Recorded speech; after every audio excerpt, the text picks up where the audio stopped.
Algum sinal dela?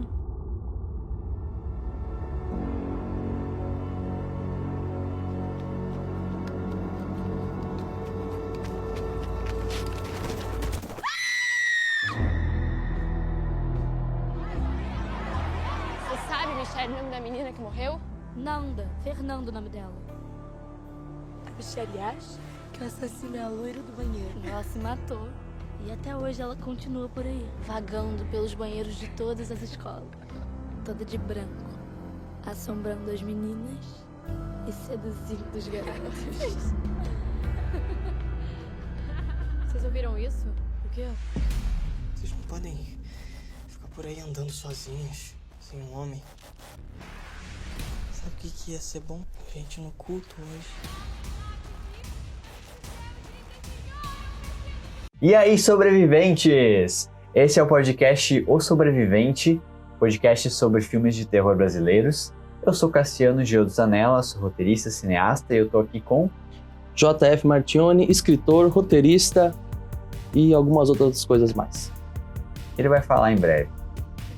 Esse é o nosso quarto episódio, e o filme de hoje é... Mate-me, por favor, de 2015, com roteiro e direção de Anita Rocha da Silveira. E sobre o que fala o filme, Jean? No bairro da Barra da Tijuca, no Rio de Janeiro, uma onda de assassinatos sombrios assola a região. O que começa como uma curiosidade mórbida para os jovens locais, lentamente começa a mexer com suas vidas. Depois de um encontro com a morte, a garota Bia, de 15 anos, faz de tudo para certificar-se de que ainda está viva. Nossa, sinistro, hein? Nem começamos os detalhes, hein? Esse filme é sinistríssimo. Beleza, então bora pra vinheta e a gente já começa. Vocês ouviram isso? Não se parece com nada que eu vi. Se eu estiver morrendo, você me fala. Vista pela última vez na quarta-feira. Eu tive um sonho estranho. Eu acho que eu sonhei com isso. Algum sinal dela? Você acredita em espírito?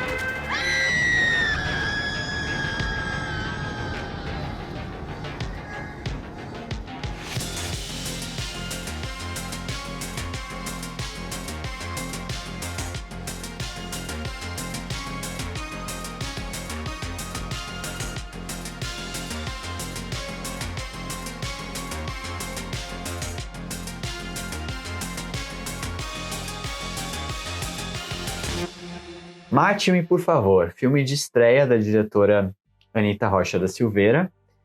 E ela já começou, né, com os dois pés na porta, com esse suspense. Se passa na Barra da Tijuca, e Barra da Tijuca, na verdade, já é um lugar, assim, que historicamente no Rio de Janeiro já teve muitos casos, assim, de assassinatos. Inclusive, o filme, ele até chega a contar a história também do assassinato da Daniela Pérez, que foi uma atriz que estava na novela das 9, e o colega de cena dela, junto com a parceira dele, sequestrou ela, enfim, e assassinaram, e a novela estava no ar, né? Então foi um bafafá ali nos anos 90. Ele matou tesouradas, né? Foi tesouradas. Que tenso, cara. Pois é, e aqui até, inclusive, eles citam esse caso. E é um bom ponto de partida, assim, né, pra gente se situar que lugar é esse. A Barra da Tijuca do filme, né, do Mate-me, por favor, é um bairro onde está emergindo muitos condomínios novos, né? E desde das primeiras cenas até a última cena, você vê a presença desses prédios, essas construções ali também tomando conta da paisagem, do cenário, né? Eu creio que até o filme, o elenco, não como atores, mas como personagens, envolve muito da classe média alta para cima, né? Um grupo de patricinhas e playboys que vivem nos condomínios do Rio de Janeiro, e tem o tédio sobre o que fazer na coisa, e tem uma fascinação pelo sombrio, macabro, que está presente em todas as situações da vida deles. Até o filme começa com a Bia contando um pesadelo onde ela é morta e estuprada no banheiro de uma balada. E a partir daí, tipo, tu começa a entender o fascínio ao macabro que vive ali, que vai entrar em diversas vezes dentro da afetividade da Bia, dos interesses dela, que a poesia que ela gosta é a poesia que fala de morte. o namorado dela fala que ela parece umas garotas que foram assassinadas e ela fica extremamente excitada com isso. E dali em diante só vai indo mais em direção a esse lado dessa ligação entre a morte e prazer, um macabro no decorrer do filme. Eu acho que o filme também, ele faz um comentário também sobre o início da sexualidade daquelas adolescentes e como nesse filme sexo está relacionado a perigo. Ali, tipo, parece que essas histórias dessas vítimas, e não só as histórias, mas assim, elas se afetam também pelos detalhes, elas contam o que aconteceu com aquelas garotas com precisão de detalhes, e parece que aquilo interessa a elas também. Elas têm uma pesquisa sobre as mortes, assim, elas chegam com toda a história para contar para todas as amigas. E são garotas que também estão no ensino médio, né? Ensino médio é um período que é onde você está se descobrindo, você está experimentando coisas, e no caso delas, elas já estão assim lidando com predadores ao redor, né? Tem acho que ali a primeira cena da primeira vítima, que ela tá voltando para casa, e tem sempre um clima de assim, parece que ela tá sempre sendo seguida por alguém, por alguma coisa. E depois a Bia também começa a sentir isso, né? Esse pavor que tá meio que assombrando elas, mas ao mesmo tempo me parece ali que elas também têm um interesse mais em saber quem é esse assassino.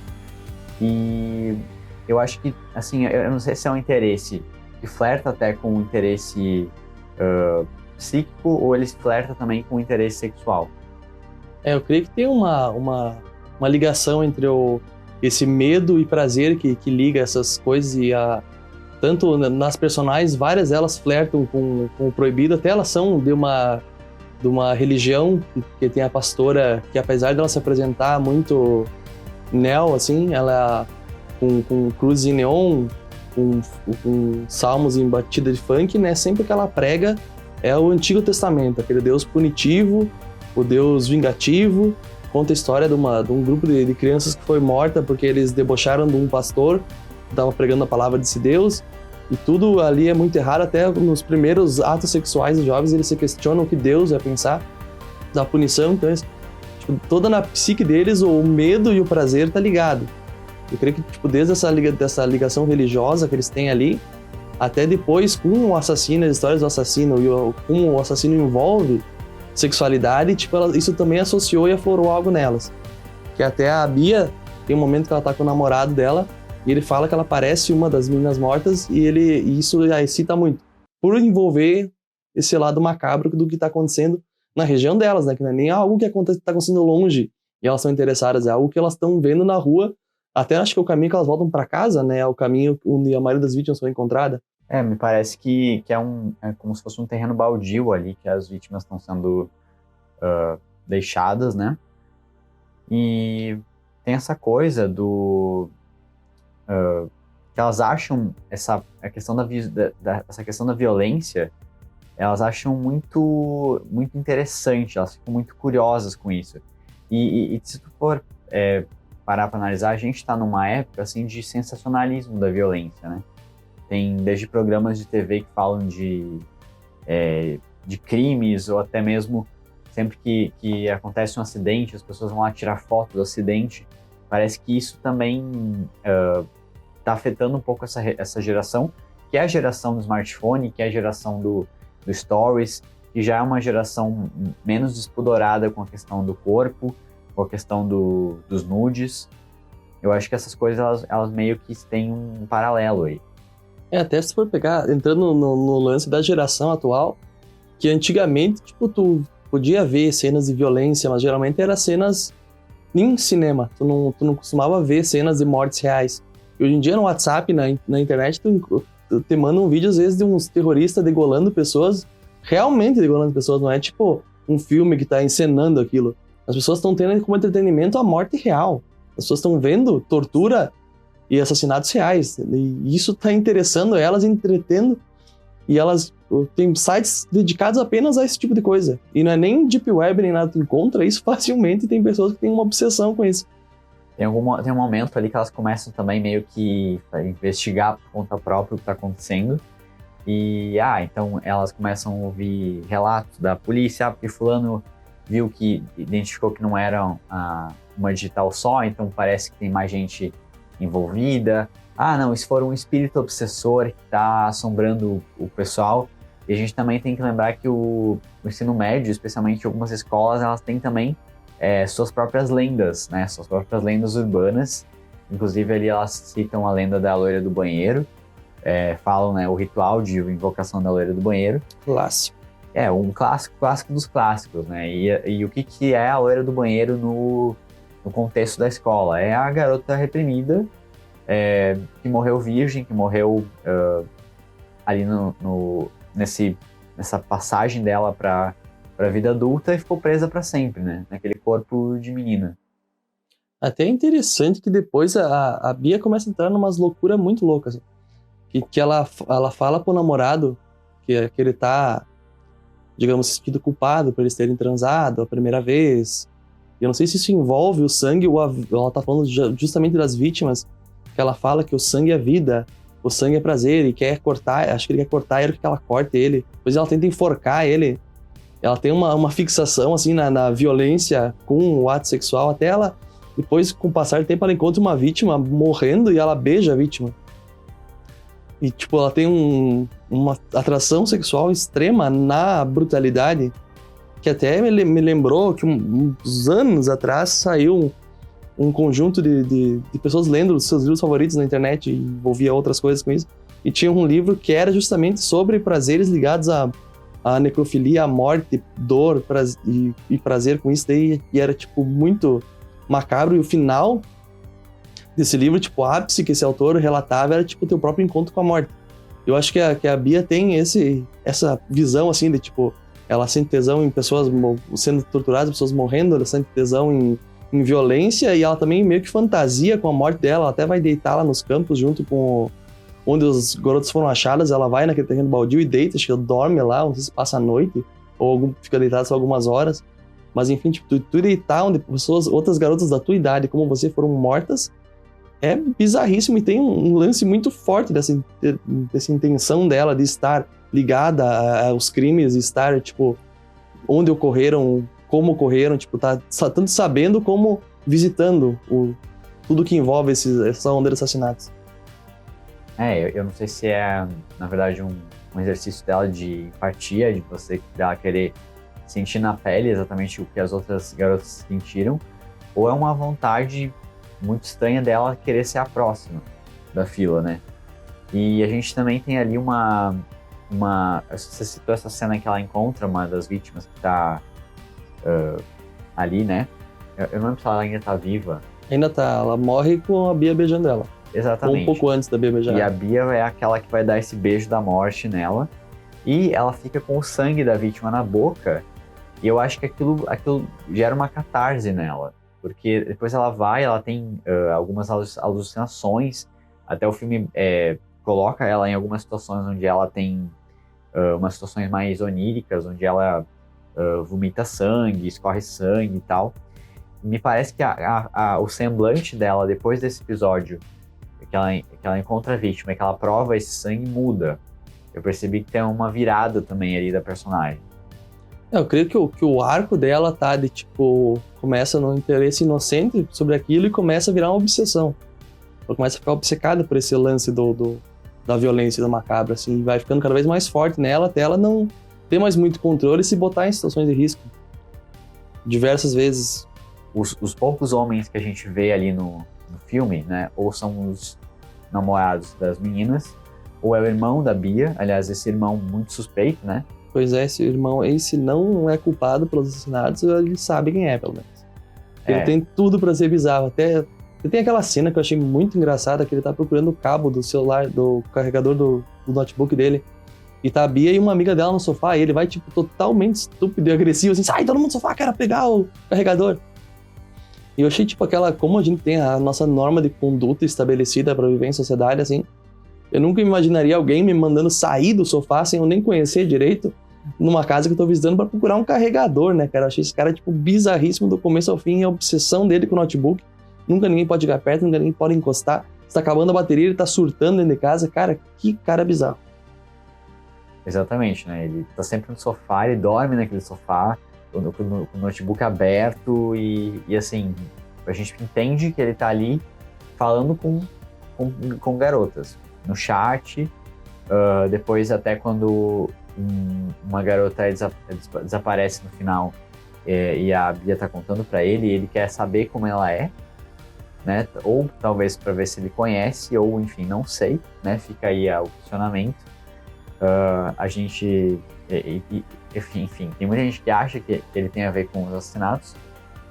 A diretora fala que não, mas eu acho que a diretora também tá querendo fazer ele uma pessoa suspeita, assim, a todo momento. Pois é, eu acho que, tipo, que até se ele não for culpado, ele tem muito pouco, digamos, sentido de roteiro, né? Porque ele tá ali na dele, ele não tem muito a ver com a história que tá acontecendo. Pode ser que ele seja só uma pessoa que tá ali, realmente é a intenção de ser alguém que só tá ali. Tipo, que não tá participando do foco. E quantas pessoas, né? Todo mundo convive e tu não tá realmente participando da história, da vida delas. Ele não condiz com essa obsessão e não tem a ver, ele tá ali só como irmão da Bia. E outra coisa também que vale ressaltar é que não tem adultos nesse filme, né? Em nenhum momento aparece nenhum adulto, é só os adolescentes e o irmão da Bia, um dos mais velhos que tem, ele ainda é um adolescente, jovem, adulto. Nunca aparece os pais dela, não aparece os professores, não aparece a polícia investigando os casos, a gente só ouve eles. Exatamente, a gente só ouve a diretora da escola no alto-falante, né? Ele, por ser o irmão, né, ele também, tipo, a figura mais, vamos dizer, de proteção ali, ele também não fala pra Bia tomar cuidado em nenhum momento, nenhum sentido de protecionismo aí também. Pois é, talvez será que ele é o culpado e ele não precisa se preocupar? Ou a diretora tá querendo dizer que, tipo, que tem pessoas ali ao redor que não estão no mundo delas que, tipo, não estão nem aí, sabe? Até não ocorre só o dia de luto depois que o primeiro homem morre.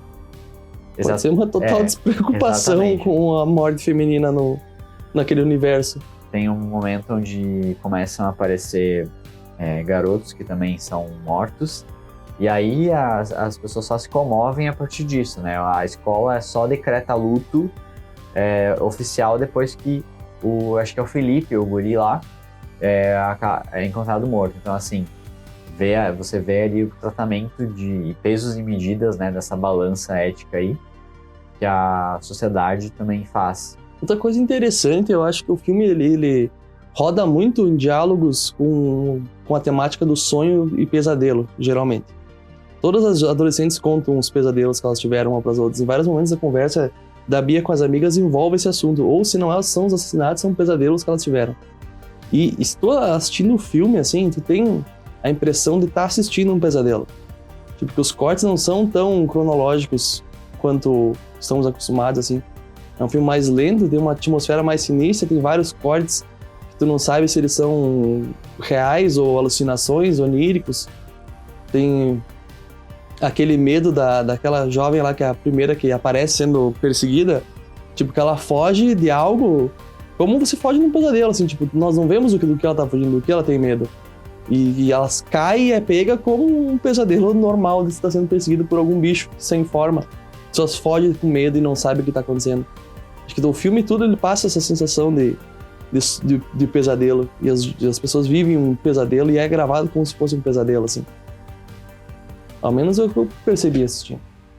Eu também percebi isso. Eu acho que, na verdade, isso também é uma referência ali de influências da diretora, né? Referências de cinema. Talvez de David Lynch, que tem essa pegada dos sonhos. Mas me parece que ela foi beber na fonte até do giallo italiano. Filmes como Suspiria, do Dario Argento, assim, que eles foram os precursores do slasher. E eles tinham essa questão das cores muito vibrantes, né? Do vermelho, do amarelo. Você vê aqui que essas cores elas estão presentes, muito forte. E o próprio neon depois também aparece ali. Então, assim, a paleta de cores eu acho que ela se inspira um pouco nisso também. E tem 3 filmes que esse filme me lembrou, né? Aliás, foram lançados até bem na época que o Martin, por favor, saiu. que é o Corrente do Mal, It Follows, o Grave, que em original é Raw, e o Knives and Skin. Esse é um pouco mais recente, assim, que também bebe um pouco nas mesmas fontes, e a atmosfera deles é muito parecida, assim, de ser cidades muito vazias, ou os adultos não estão por perto, e o foco são os adolescentes e as adolescentes, são as personagens femininas, e tem elas interagindo com o sexo, elas interagindo com a carne, com o sangue, e com essas questões mais violentas, as questões também que aterrorizam elas, né? Então, eu consegui relacionar o filme também com esses 3 outros filmes. Até tem várias tendências e caminhos do post-horror, que é muito falado, né? Que é os filmes que eles têm essa atmosfera sinistra, mas não tem jumpscare, não é tanto foco no medo do assassino, daquele mal. Eu acho que esse filme se encaixa nisso, né? Num pós-horror, assim. É um filme que, tipo, a gente tá acompanhando o que acontece depois dos assassinatos. E, tipo, as pessoas estão sempre entre os momentos de violência, os sustos. Tipo, até acontece aquela jovem que é perseguida ali. Ela, tipo, mas também ela, no momento, no ato que vai acontecer o crime, a gente já é tirada ali. É um filme que lida mais com o sinistro e com no caso dos jovens, a apreciação desse sinistro, e no nosso caso, tipo, a gente ficar meio que sem entender, ou meio acuado sobre o que está acontecendo e refletindo sobre aquilo, mas ele lida muito não com o medo imediato, mas tipo com a aura de medo, a aura do sinistro, a aura do que está acontecendo, tentando entender, tu fica angustiado, mas tu não tem aqueles jump scares, assim, é um filme mais ligado nessa nova onda desses filmes pós-horror. Tem toda uma discussão se realmente existe um pós-horror ou um elevated horror, né? As pessoas acham que tudo que veio antes do terror parece que não é digno, né? Mas não é isso. Eu acho que a questão é tipo assim, que é um terror mais de atmosfera, talvez.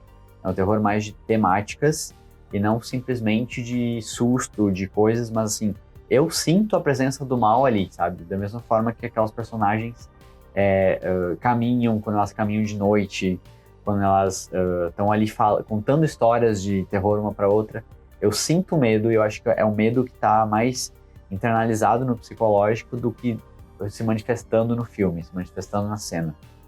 Sem dúvidas. E a cena final? O que você tem a dizer sobre a cena final, meu caro Cassiano Zanella?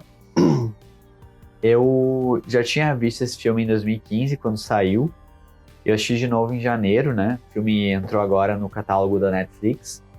E parece que agora revendo pro episódio, parece que eu vi um filme novo, assim, porque tinha cenas ali que eu não tinha pego na primeira vez e que hoje elas vieram, assim. E uma dessas cenas foi a cena final, que eu achei bárbara, que é uma cena onde mostra de novo esses condomínios no segundo plano, a Bia andando por um desses terrenos baldios, e desse mesmo terreno baldio emergem as outras vítimas que caminham com ela. Só que esse momento, depois ela dormir no terreno baldio onde acontecem, né, esses assassinatos, e é um questionamento sobre, né, tipo, seria ela a próxima vítima, se ela tá se ligando energeticamente com as vítimas, tipo, ela conseguiu o que ela queria, né, tipo, tá junto com elas de uma maneira ou outra, porque teoricamente ela seria a única viva que levantou ali, ou não seria ela viva mais? E o próprio nome do filme sugere uma vontade de morrer, né? Claramente o filme não foi delicado a dizer que a Bia quer morrer, né? É até engraçado que o nome desse filme é o mesmo de um livro sobre o punk rock, que também que pega todo esse lado meio suicida deles também. Embora em outro lado, né, no punk rock também tem a lance da violência e do uso de drogas, tem exatamente o mesmo nome desse filme. Que até a princípio, quando nós fomos escolher esse filme, eu achei que tinha uma ligação, mas não realmente tem uma ligação. Só que ambos têm esse anseio não racional sobre a morte e uma certa, como é que eu posso dizer, uma romantização da morte e da violência e não ter tanto cuidado com você mesmo e se expor a riscos. O filme, apesar de não ter uma ligação direta, tem uma ligação dessa vibe. Ambos têm essa romantização do perigo. Eu não sei se é exatamente uma romantização, mas é um interesse pelo risco, assim, sabe? Eu acho que pela fase jovem que elas estão, eu acho que isso é bem pulsante, assim. A questão do tipo, de cruzar a linha entre o certo e o errado, de cruzar a linha entre o seguro e o arriscado. Eu acho que elas estão descobrindo essa fase, né? Até onde eu posso ir. Até tem eu vi uma vez que um cara falava que todo jovem acha que ele é imortal. Ele pode fazer tudo porque ele acha que ele não é morrer. As pessoas começam a perceber que elas podem morrer conforme vão envelhecendo. Quando tu tá sentindo que tu tá no teu ápice de tudo, durante a juventude, a adolescência, jovem adulto, tu não tem problema nas costas, tu não tem problema disso, aquilo, a não ser que tu tenha alguma coisa específica, né? Tu geralmente teu organismo tá no ápice dele. E daí, a partir de quando ele começa a decair do ápice, tu começa a sentir os medos da morte. Tá? Então, o jovem ele tem na psique dele, ele é teoricamente imortal. Isso pode ter uma ligação que ela pode achar que mesmo ela se botando em perigo e tal, não vai realmente acontecer com ela. Ela pode experimentar seguramente aquilo. O que pode ou não ser verdade. E uma outra coisa que também me chama a atenção, que geralmente a gente não... Eles até citam uma frase do Ted Bundy ali no filme, né? Por que a gente é mais interessado em entender e procurar sobre os serial killers, sobre as pessoas que matam, sobre essas pessoas que, né? Enfim, sobre essa questão mística do serial killer, e por que a gente não dá nem nome a essas vítimas que eles fez, né? No caso, a gente praticamente não conhece nenhuma dessas garotas. É só mais uma, morreu outra garota, morreu outra menina. A gente não sabe nada da vida delas, mas a gente tem interesse em quem tá tirando a vida. Me dá a entender que é uma figura masculina. Então, de novo, a questão do interesse prevalece no masculino e o feminino a gente descarta.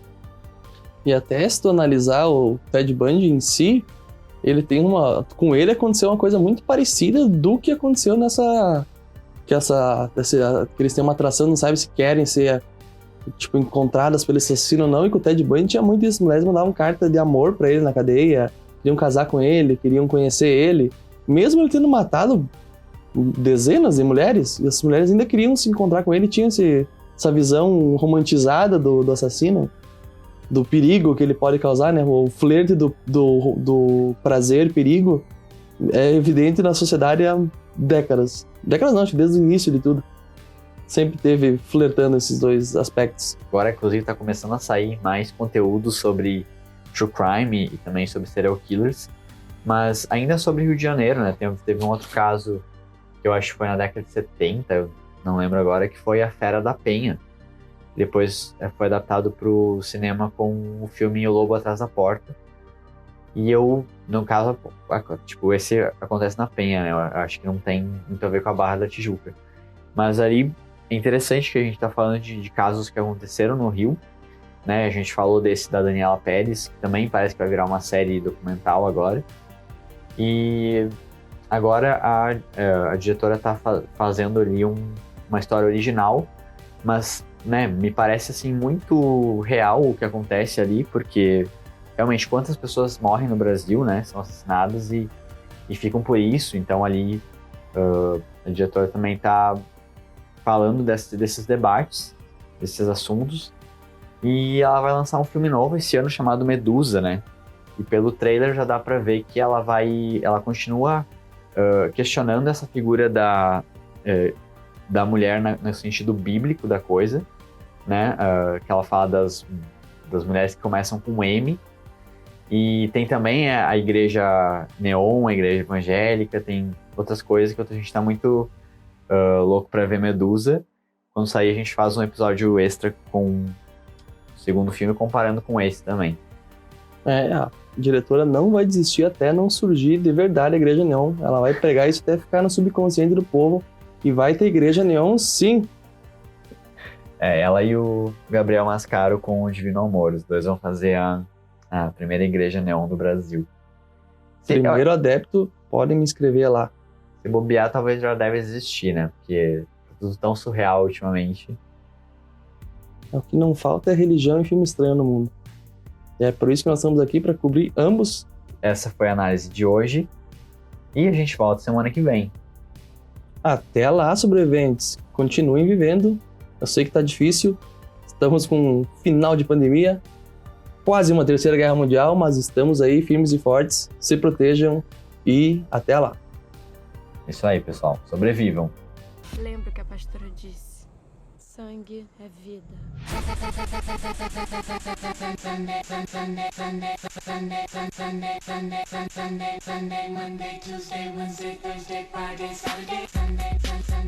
Como é que ela é? Cabelo escuro, olhos negros, 1,60 m, aproximadamente 15 anos. Eu acho que tem alguém muito perturbado estudando com a gente. Sabe o que o Pedro me disse? Que eu pareço com uma das garotas. Que garota? Uma das mortas.